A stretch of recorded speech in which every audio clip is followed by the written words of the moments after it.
It's getting closer. Halloween is in the air.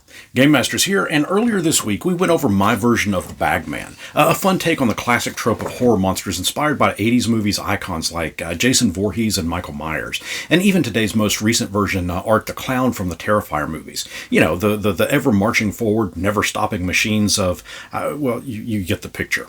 My version of the Bagman takes those tropes and makes them into a monster that can stalk your party in the perfect Halloween one-shot. If you are interested in checking that video out, I'll link to it towards the end of this video, but in the comments there were several that wanted to see my map of his lair, and that's what today's video is all about.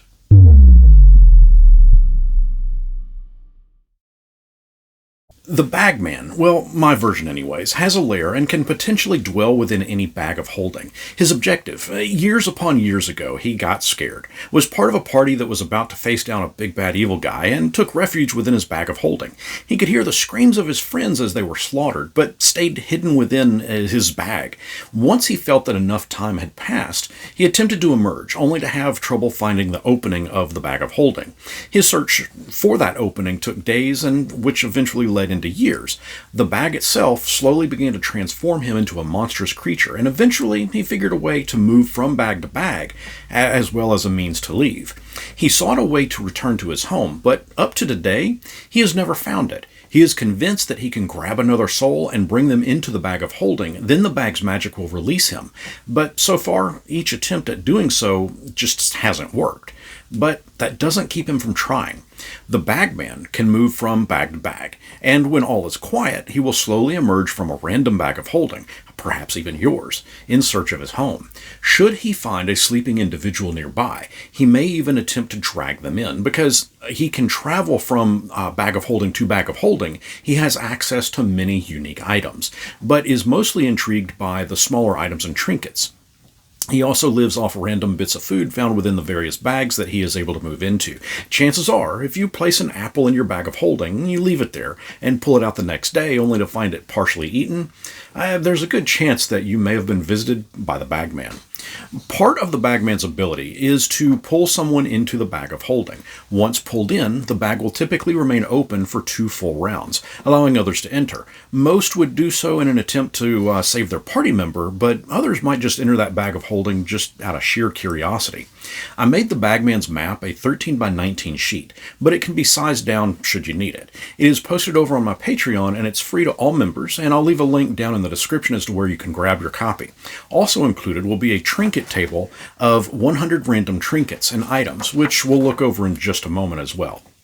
When you enter the Bagman's lair, you'll notice that there are 6 portal locations. Each person will roll a d6 and will appear at that corresponding die roll's portal. Should you turn around and re-enter the same portal, you'll not exit the bag, but will instead appear at another portal. You just roll a d6, and from that die location you'll emerge. But there is also a 5% possibility that you'll emerge in another bag of holding altogether.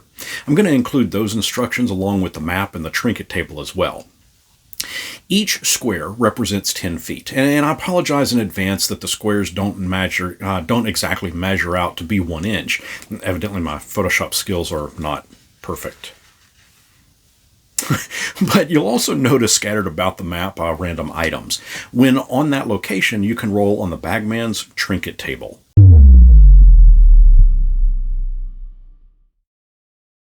The included trinket table is full of random items, and I figure with the Bagman able to traverse any bag of holding, there would likely be a myriad of different items, some magic in nature, others not so much.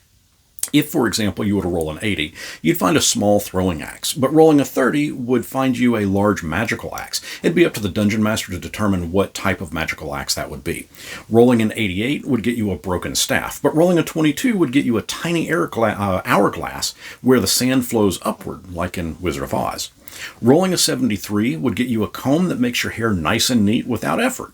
And one of the suggestions that I'd offer up to a DM, you can easily have these items grant bonuses or even boost stats. For example, I'd make that comb, that whoever has that comb, get a +1 to their charisma score. Likewise, if you roll a 43, you'd get a skillet made of iron. I might make that one a magic skillet that can cook meals to perfection every time and will grant to anyone eating from it the same effect as if they had taken a long rest without needing to actually rest for 8 hours. Of course, I'd give it a charge of 1, and it would only regain that charge back once a week. And perhaps you roll a 31. That would give you a silver ring in the shape of a dragon's skull. In fact, talk to me down in the comments. What do you think that a ring like that would do? What magics would it bestow upon a character? Also, let me know if you see one in this video. Rolling a 100 would grant you a charm that gives +1 to any roll once, then the charm is simply useless. Well, you might could sell it. For gold, maybe. Rolling a 10, and some of you might find this one familiar, would get you an ivory card that depicts a dark void. Yeah, this is a card from the deck of many things. And on my own printout, on this trinket list, I've scratched out the result of a 1, which normally would give you a small vial filled with a swirling mist, and I've replaced it with a full deck of many things. I mean, hey, this is a one-shot, right? Let's go balls to the wall and just have some fun. If there are any trinkets or items on this table that you don't like, feel free to change it up. Or if you have a table that you'd rather use, by all means, use that instead. Of course, if you are okay with the items here and want to use them, let them bleed over into your main campaign, that's cool too. The point is, make this all your own and have fun with it. Now, the big question. I know y'all are all thinking this. The big question. What happens if a character enters the Bagman's lair while they have a portable hole in their possession?